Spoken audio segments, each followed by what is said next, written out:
This episode was sponsored by our patrons: Jeff Holland, Julie Gray, Bree Smith, Robin Brown, Kim Hokinson, Janelise Cannon, Jamie Lang, Maria Sanchez, Valerie Jacobson, Jill Harrigan, Chantel Oliver, Heather McKinnon, Michaela Frew, and Caitlin McTaggart. Thank you so much for being our sponsors. We couldn't do it without you.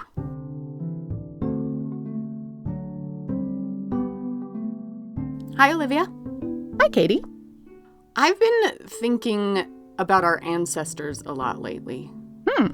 And the other day, I visited the grave of our Irish great-great-grandpa, who went full Wild West. And, yeah. I mean, he changed our fate by doing that.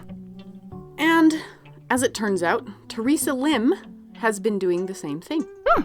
She was born and raised in Singapore. And when she was looking at old family photos, there was this one striking woman who, whenever Teresa asked about her, she was told, "Oh, that's Aunt Fanny, who had been unfortunate." Sort of like, we don't talk about Aunt Fanny. Such a evocative and mysterious phrase. Unfortunate could mean so many fascinating things. So many things. Did you want to make me go look her up? There's no way I'm not digging into that. And so she did. Teresa Lim spent years in archives across Britain and Asia to excavate the story. And of course, it's profound, it's evocative, it's amazing. So amazing, in fact, that Teresa Lim wrote a book, The Interpreter's Daughter. And yet, well, here's a clip from the audiobook read by Teresa herself. And yet, Fanny's nieces and nephews, my uncles and my aunts, never wanted to talk about her.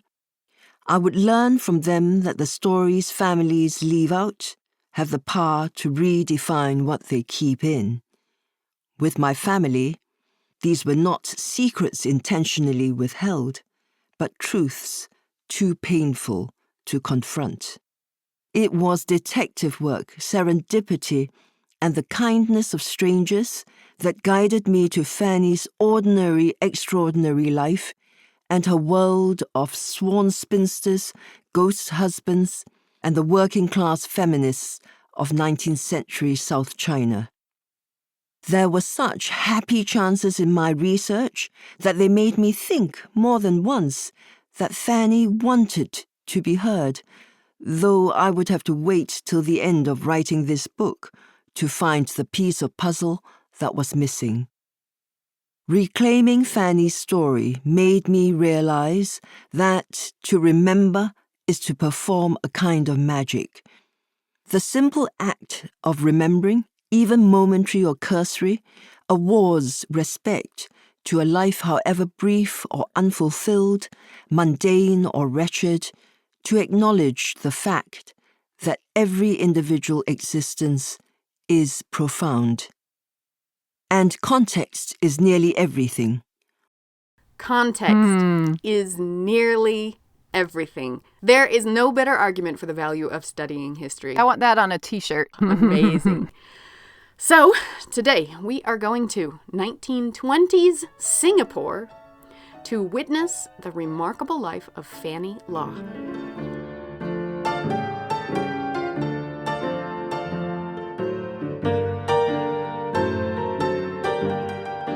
And the thing Aunt Fanny has got me thinking about for the past month is, what from the past, what from our ancestors do we carry with us? And what do we leave behind?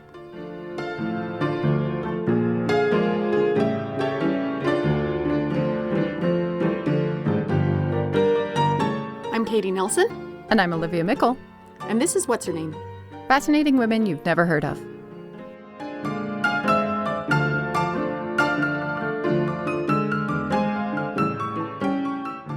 Let me formally introduce Teresa Lim, a rather lovely human being. My name's Teresa Lim, and I am originally from Singapore, although I now live in London. I went to university in Singapore, and I worked as a journalist, first as a business journalist, and then for a banking magazine based in Hong Kong. I've recently written a book about my mother's family, and principally it focuses on my great aunt, who was my mother's aunt, and the book is called The Interpreter's Daughter.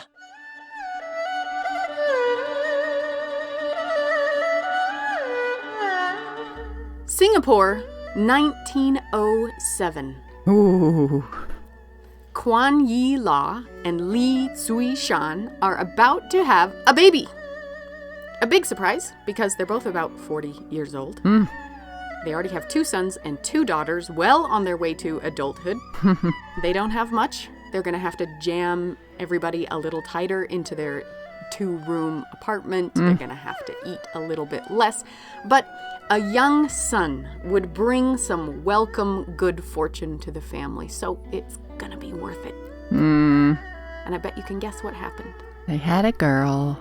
It was a girl. Catastrophe. We'll call her Mong Fan, and that's the flower that comforted Confucius in his old age. Aww. Fan Fan was what they called her. Later, she decided when she learned a bit of English, she wanted to be called Fanny, and I'll call her Fanny. She grew up in Singapore. Singapore is such an interesting place historically. When the British rolled up, or I guess I should say the East India Trading Company, it was kind of late in the game for the East India Trading Company, 1819.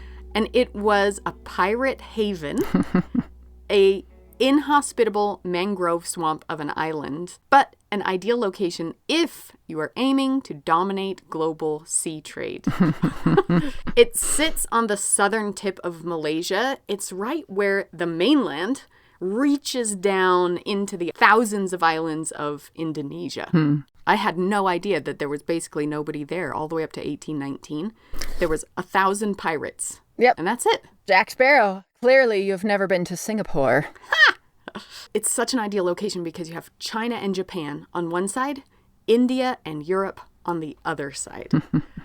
And by 1907, when Fanny was born, the population was well over 100,000. And these are people from China, India, Malaysia, Europe, Australia, New Zealand, you name it. Just the whole world just piled into this island. But the vast majority are Chinese who came in droves searching for jobs. And Fanny's father had been one of these in 1882.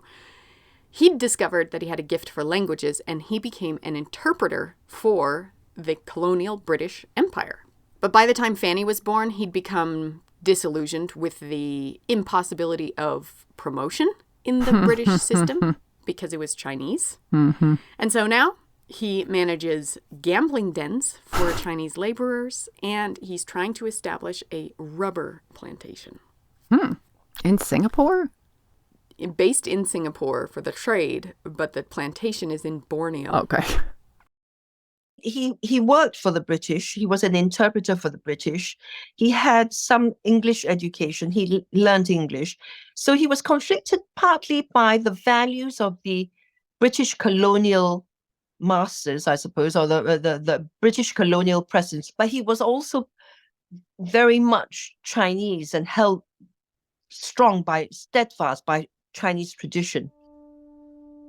Singapore is really a place where global cultures and traditions meet. But tragedy struck when Fanny was just 2 and her mother died. Her mother died when she was very little. The dominant females in her life were her 2 older sisters, Virtue, who was the eldest, and who was my grandmother, the middle sister, Orchid. They were much older because one was already 16, 17 when their mother died. And they were the great influences in her life, and she clearly loved them very, very much.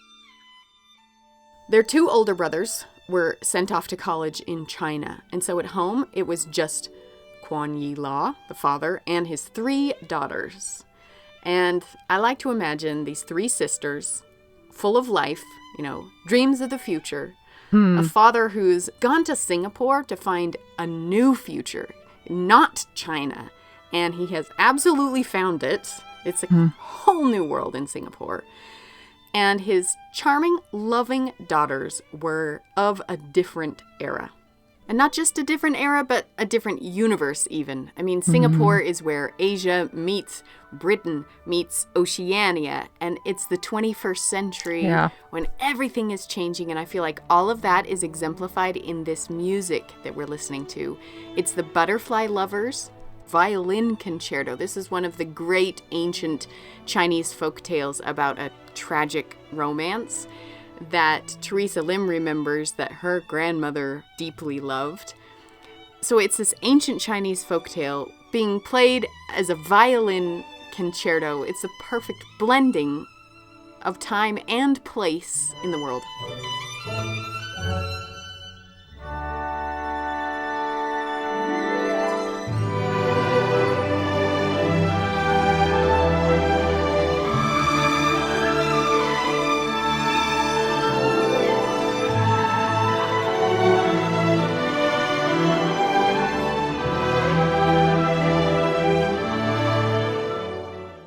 China is a vast country, and customs can be particular or peculiar to each region of China, but lots of these practices were common. Women throughout China were considered subsidiary people. You really wanted sons, you didn't want daughters. Daughters didn't carry on the family name. Ancestor worship was a kind of substitute religion. It was so important that the family name, the father's family name, carried through the generations, and only boys could do that. So daughters were really very, you were blighted if you. I mean, some fathers would say if they only had daughters, they would say they had no children. Girls were at a kind of disadvantage from the time they were born, and they had to be married out because it was unlucky to have a girl reach adulthood and still be in the family. And also you wanted to get her married. It didn't matter to who or to what family, or whether she was ill-treated or whether the family was nice. It didn't matter. You wanted to get her not just off your hands, but for her own sake, because there was a superstition that if she was single when she died, if she was unmarried when she died, she would be in a purgatory for the rest of her spirit days with no possible way of getting out of it. And it was a horrifying thought that she would wander around the earth for centuries, hungry and lonely. So you had to get her married. And, she might be abused, beaten up, not just by her husband, but by her mother-in-law, because sadly, those mothers-in-law themselves would have suffered under other women. And when they had a daughter-in-law, they thought, there's payback time, and I will treat her as I was treated. So marriage wasn't something you looked forward to. And for the two older daughters, Virtue and Orchid, marriage is right on the horizon. I like to imagine the three sisters dreaming of their future and talking about it with each other constantly because, even being raised in the 80s, you and I were talking about it constantly when we were kids. Looking at Bride magazine and, planning it. Why? Looking back, it's like, okay. Yep. But anyway, Virtue, the oldest, she says she's going to marry for love. Orchid, the middle sister, she is content to embrace the romance of an arranged marriage. Oh. And little Fanny, well, she doesn't want her sisters to leave at all. She doesn't want anyone to marry at all. I love these girls because they had more of a sense of agency in their lives. And as it turned out, Virtue did marry for love. Yay!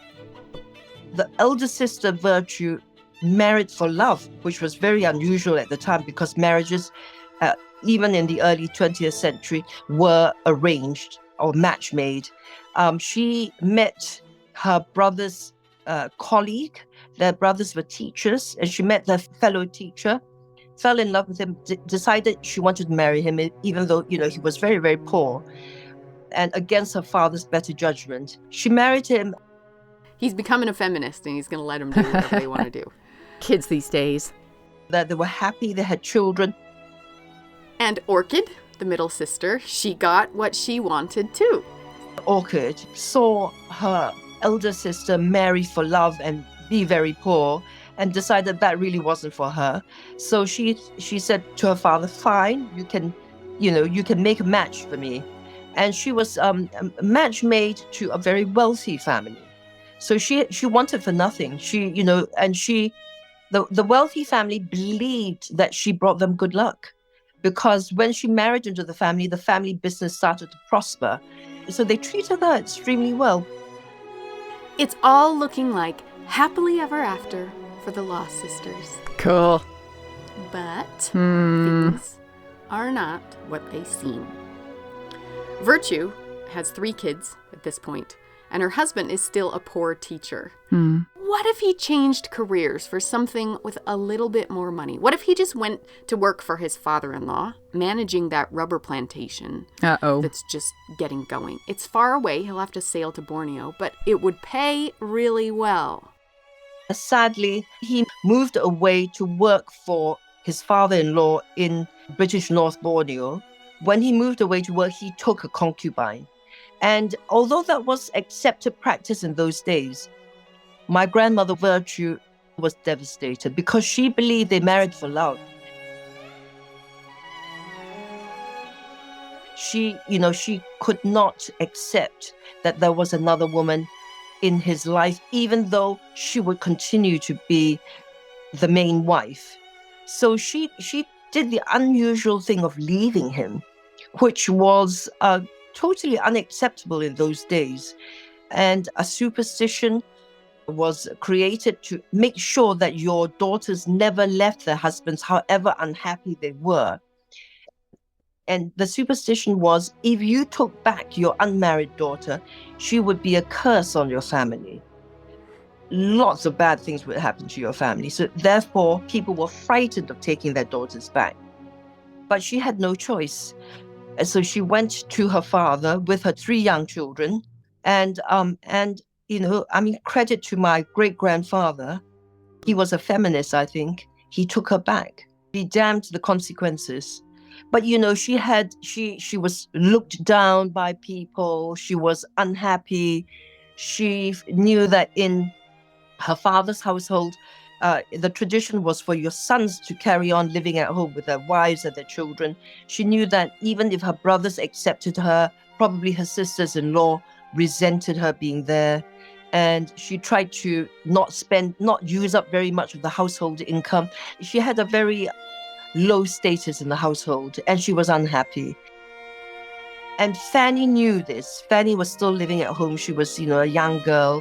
She was 12 or 13, and she felt this. She felt her sister's unhappiness. Tragic. What about Orchid, though? Beloved by her husband's wealthy family. Surely that's a good happily ever after? She was constantly pregnant. So she, without respite, year after year after year. And so finally, one year, she decided that she didn't want to have the 4th child in a row. So she attempted to self-abort and unfortunately died in the process.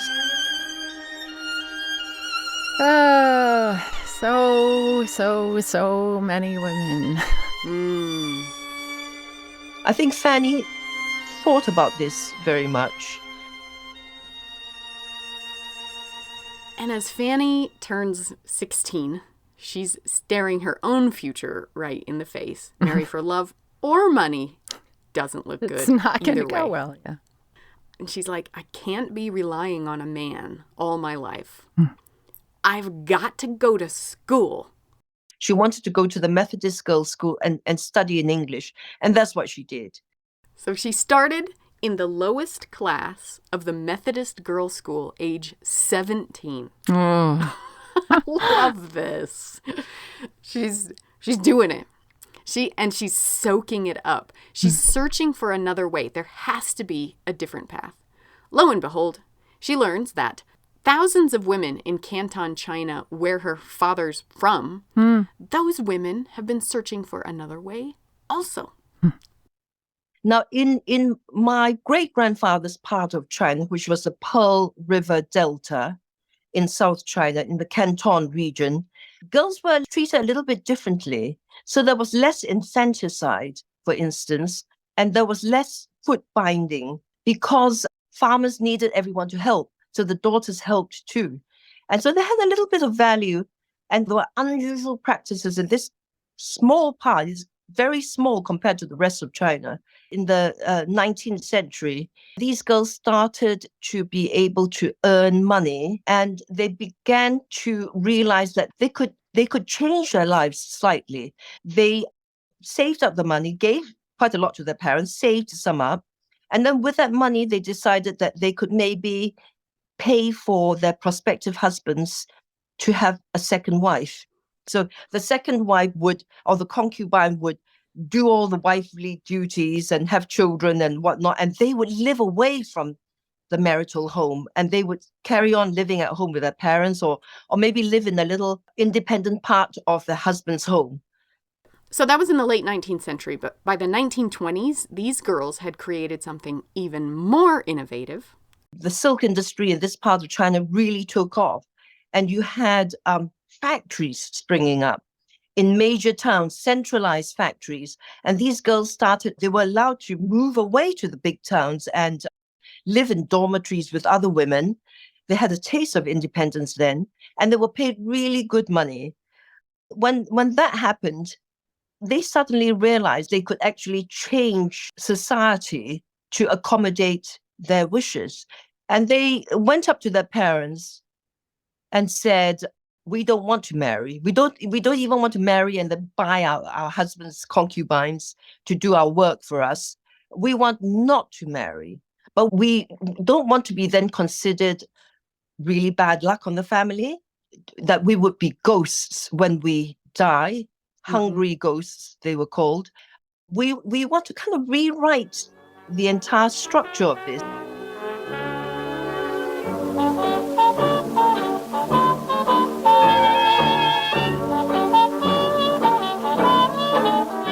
The problem is, if you die without a family, no one will be there to honor your ancestral tablet, and you'll become this destructive, wandering, hungry ghost. And women aren't allowed to have tablets in their birth families. Only your in-laws. So you have to marry or you will be doomed for eternity.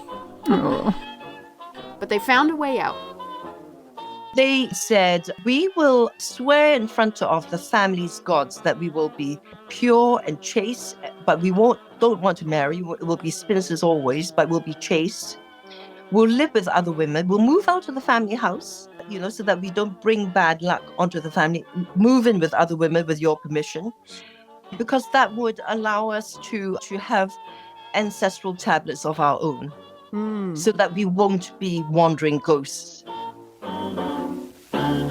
It's not an ordinary gal that I love, 'cause she was sent to me from heaven above. I'm never blue as long as I'm thinking of my extraordinary gal.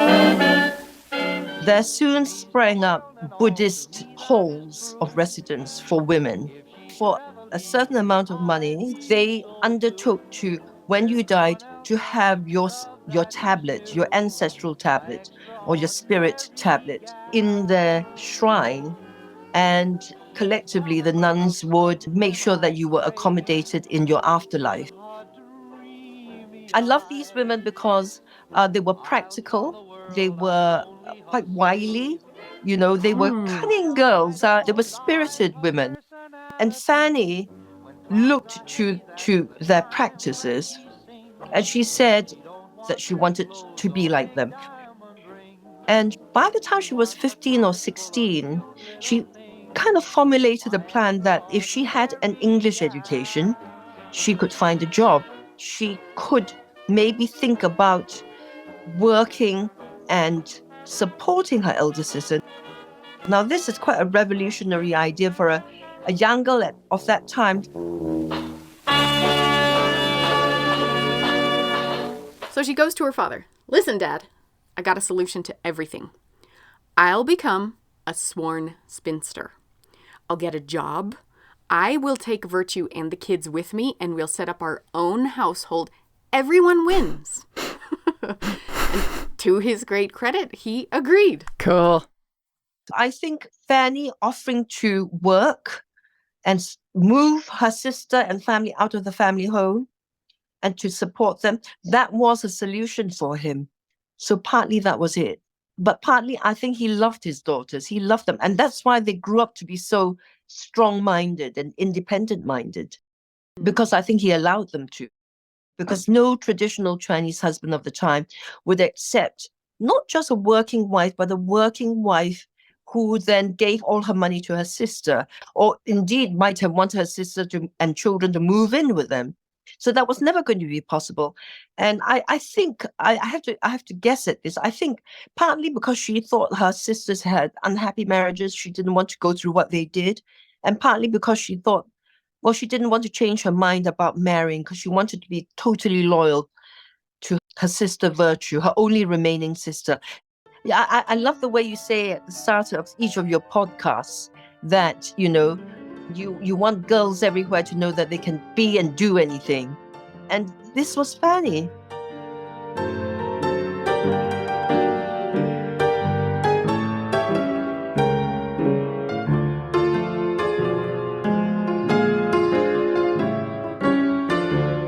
You know, when I first started writing this family memoir, and a friend said, "Oh, you're writing about your family. They must be very famous." And I said, "No, they're not famous at all. They're very ordinary." Fanny was a very ordinary girl, but she did something extraordinary for herself, which is that she decided she wanted agency in her life, and she went and did it. And when she started primary school, she was 17 years old. So that just shows it's never too late. It's never too late to think to yourself, I want to take control of my life. It's never too late.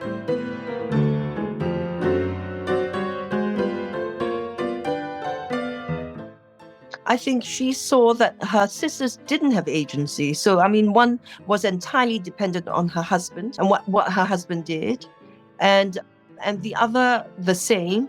And, you know, neither was happy, although one chose her own husband and the other didn't. And she wanted a different path. She decided to go through with a public vow, a public ceremony, sealed with a vow to always be a spinster.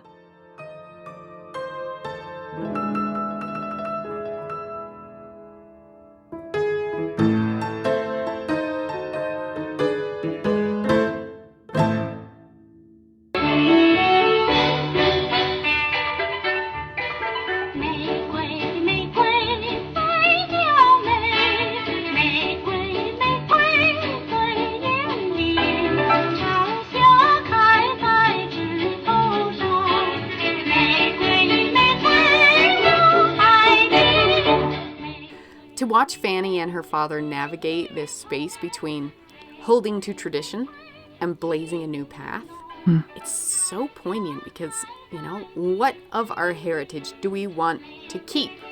And what of British Singapore do we want to embrace? You keep this, you leave that. Yeah, and that, you know, I see people who feel very compelled to sort of replicate the patterns and choices of their ancestors. Make the ancestors proud. Yeah. And I think how many of those ancestors are going, what are you doing? We did this so you don't have to. Why would you do this? Yeah. Especially it's two very different ways of looking at the world. Are we looking back and wanting to make those people proud? Or are we looking to the future and trying to do something completely different?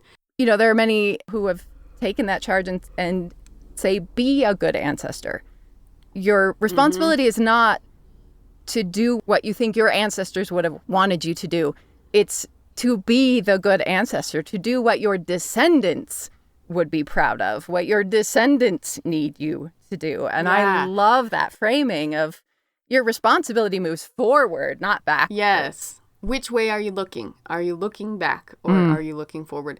And I think that's why her father, he's such an interesting figure because he literally spent his entire life overtly trying to make his ancestors proud. That was his stated goal in life, as all Chinese it is men the back then. stated goal in life. Yeah.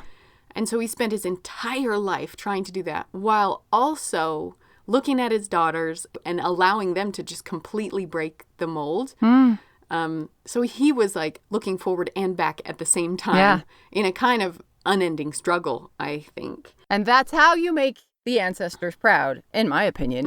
You look forward. That's what Fanny is trying to do. She is trying to save herself and her sister's children.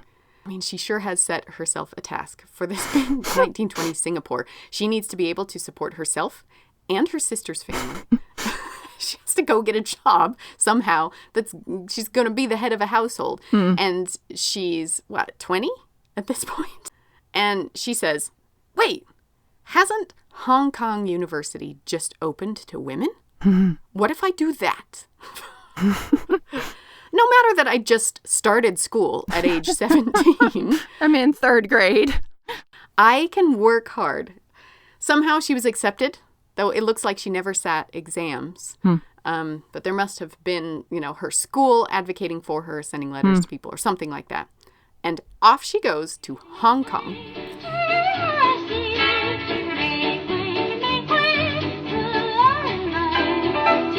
But not just Fanny.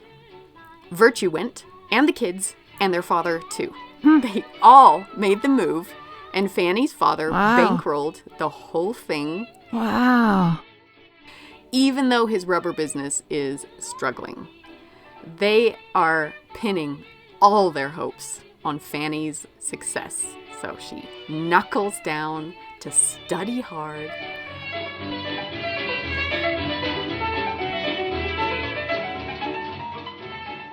But there's this boy.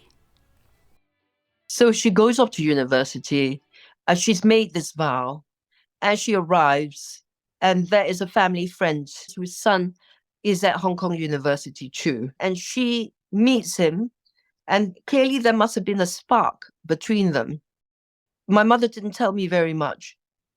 And I realized later my mother couldn't tell me very much because whatever she heard or they suspected, they couldn't say because it was against Fanny's vow as a sworn spinster.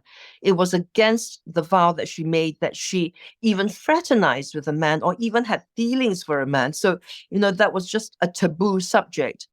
But I know that there were strong feelings because my mother said this man liked Fanny very much, but that Fanny told him there was no future for them because she was a sworn spinster.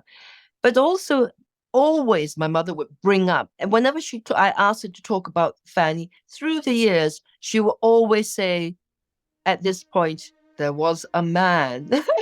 So I think that Fanny really slightly fell in love with him.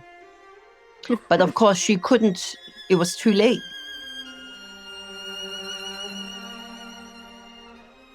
He was the kind of man that wasn't supposed to exist when she swore to be a spinster. All those things that she thought wouldn't be possible if she married. He was an educated man, probably someone open-minded enough to countenance her working, her supporting her sister, all of that. But it was too late. Nothing could happen between them. Later, they heard that he had married a Chinese American heiress. So to Fanny, I think, he moved on. He moved on. So, I think she was shaken by that. It's very sad. But she was steadfast to her principles. So sad. Oh. But at least she can focus on her studies, right, at this point. And she's taking on this massive challenge going to university, having a few years of education under her belt. And it didn't work. She failed one subject in her first year. And although she could have retaken the exams, stayed on an extra year, which a lot of people did, they were running out of money. Her having to repeat a year was just going to be too expensive. She failed. Oh. Oh. She took the risk. She did the bold, brave thing, and it didn't pan out. Oh. Back to Singapore, Oh. heartbroken and unsuccessful.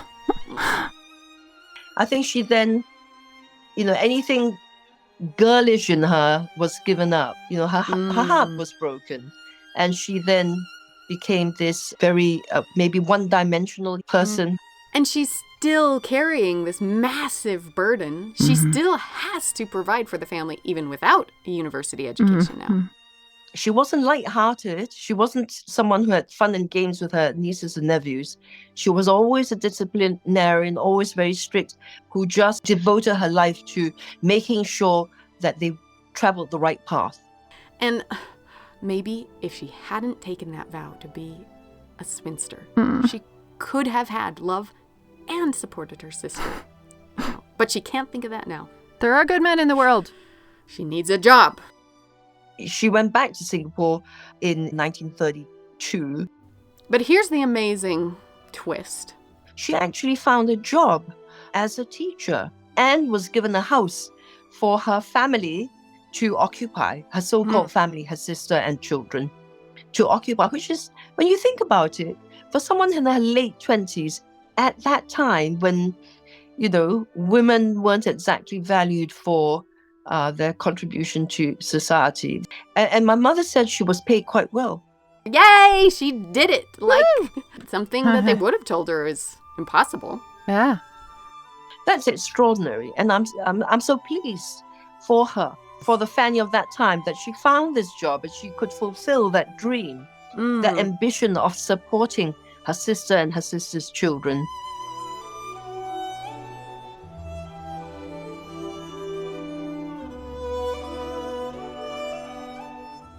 Is your sense that she sort of took on the head of household persona? She did. And especially after her father died, my mother always said that virtue, my mother's mother, Fanny's eldest sister, that virtue listened to everything Fanny said and sought Fanny's opinion on everything.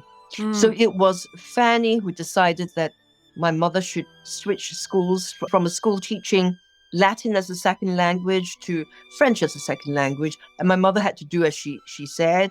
Oh, and did you go to the same school as I Fanny? did. So my Yeah. mother went to the same school as Fanny, and I went to the same school as Fanny. That's so fabulous. Yeah, that's wonderful.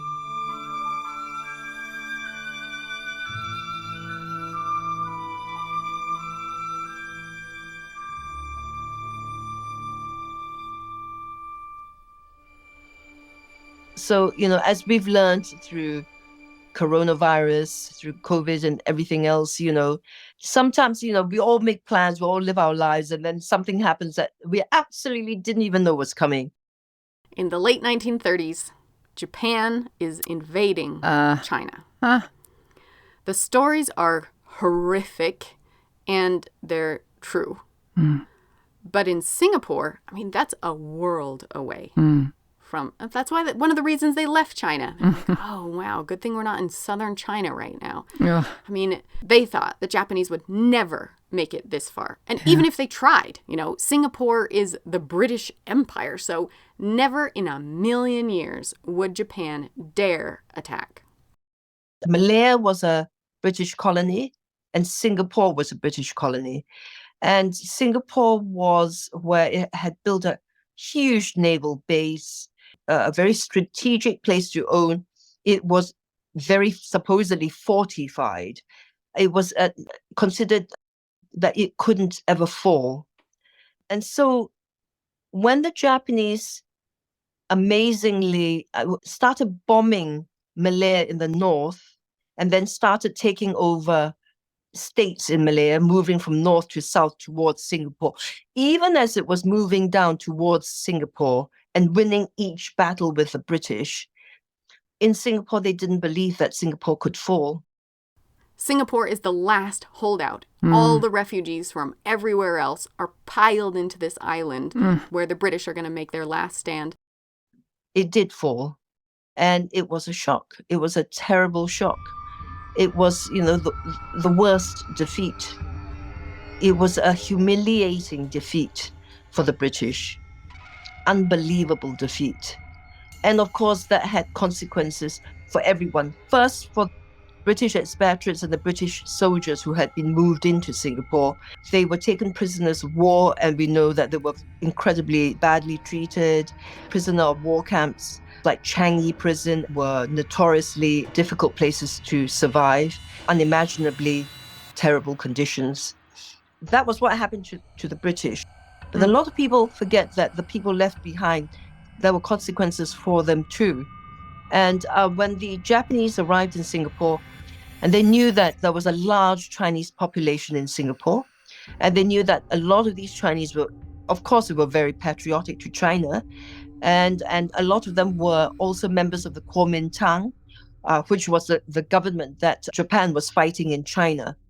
Fanny's oldest brother actually was a member of the Kuomintang, and he taught a Chinese school. He's exactly the kind of person that the Japanese are targeting. So when Singapore first fell to Japan, in the first 3 days, they had very few troops compared to the population of able-bodied Chinese men in Singapore.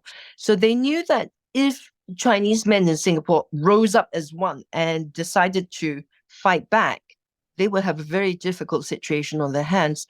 So the plan seemed to always have been that when they arrived in Singapore, they were going to cow the other Chinese so that they wouldn't dare try anything.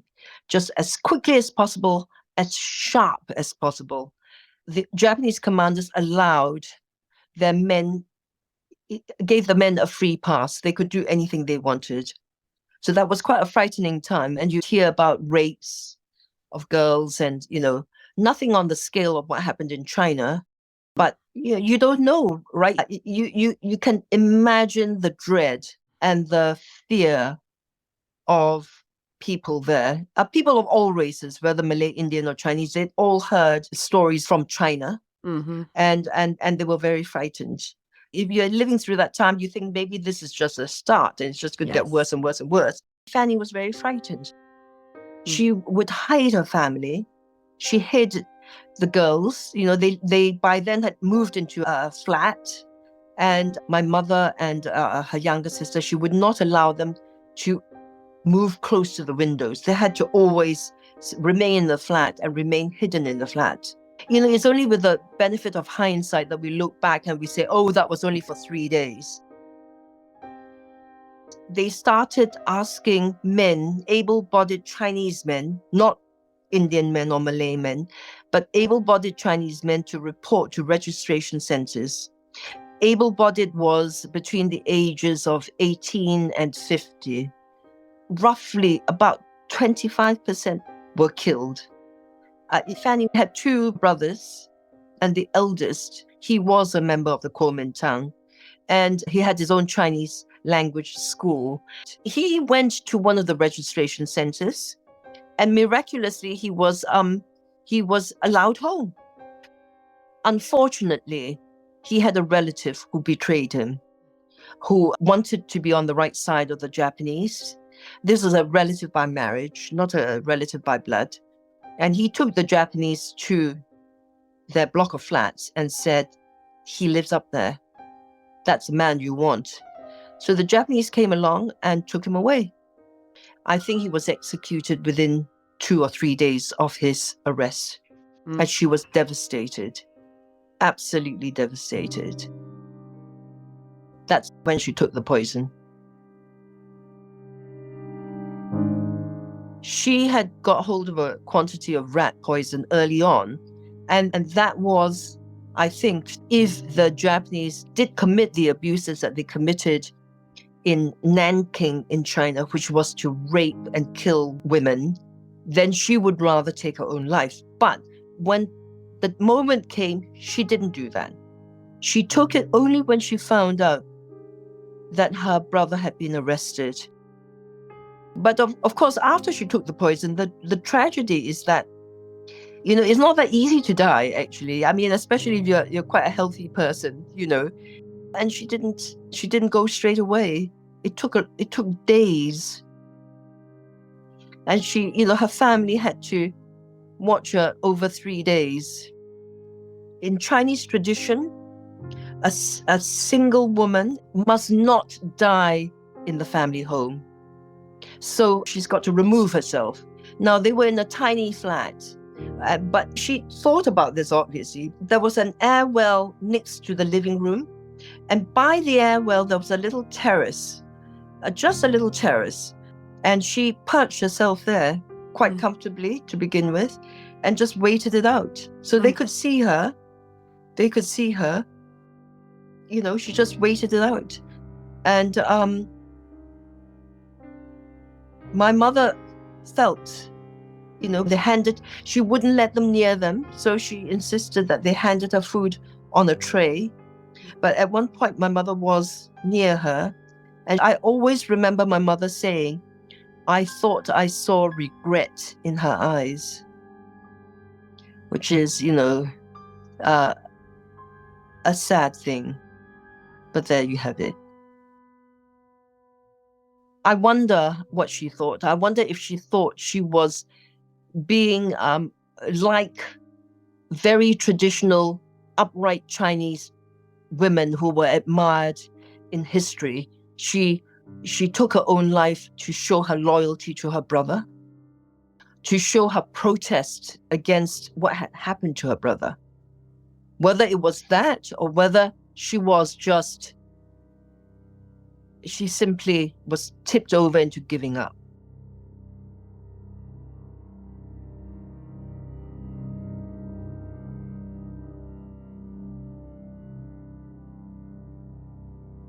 What from the past was she carrying with her, and what was she leaving behind? She pushed for change in so many ways in her own life, and she was so traditional in other ways. Yeah. These days, I think it's kind of common to sort of idealize the past and to put the cultures of the past on a pedestal. But the past, as we know, was very often not a nice place to be, to quote Janet Montgomery. And often it was certainly not good for women. So we all have this ancestral heritage to grapple with, and each of us decide what parts we're going to grab onto and, honor and carry forward, and what parts we're going to leave by the wayside. And some of those ancestral traditions, maybe we don't want to keep. They drive you to despair. It's so easy to idealize the past and to create sort of perfect saints of people who have come before. But they were real people, and their cultures were fraught as they are today. Yeah. Chimamanda Adichie, she always points out when people say we can't do this because it's not our culture. Well, cultures change all the time. It's our culture. Yeah. Let them change. The culture is not sealed in a mason jar put on the shelf. The culture is the people and what we do now. That's our culture. A living, changing thing. Yeah. I think that's why I love history so much, because it's that reminder that we're all part of this big, epic story that's been going on for a long time, and we are the most recent chapter of it. And that it really makes my life deeper, richer, feels more meaningful. The story's been going on for a long time.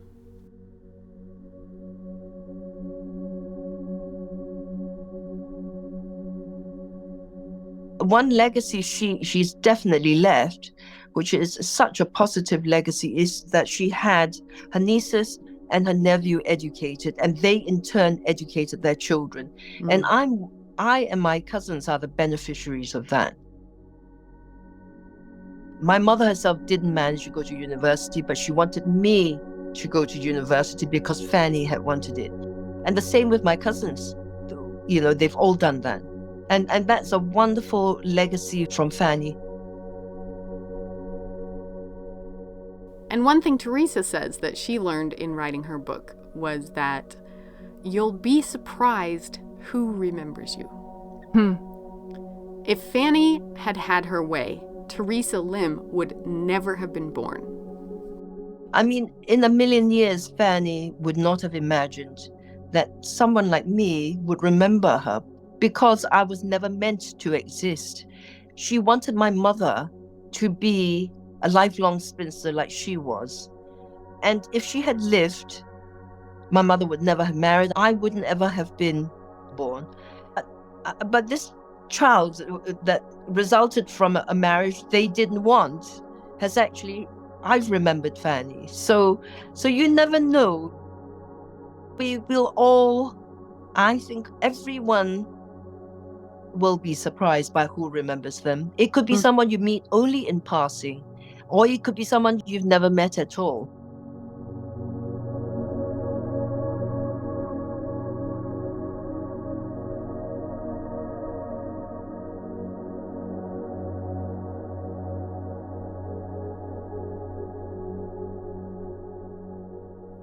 Reclaiming Fanny's story made me realize that to remember is to perform a kind of magic.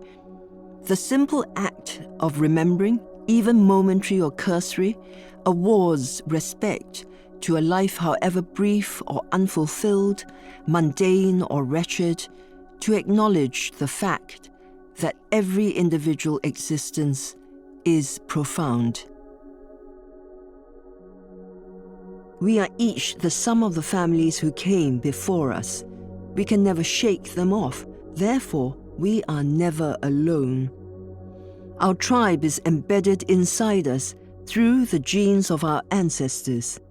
We are part of an infinite arc, a continuous sequence of souls.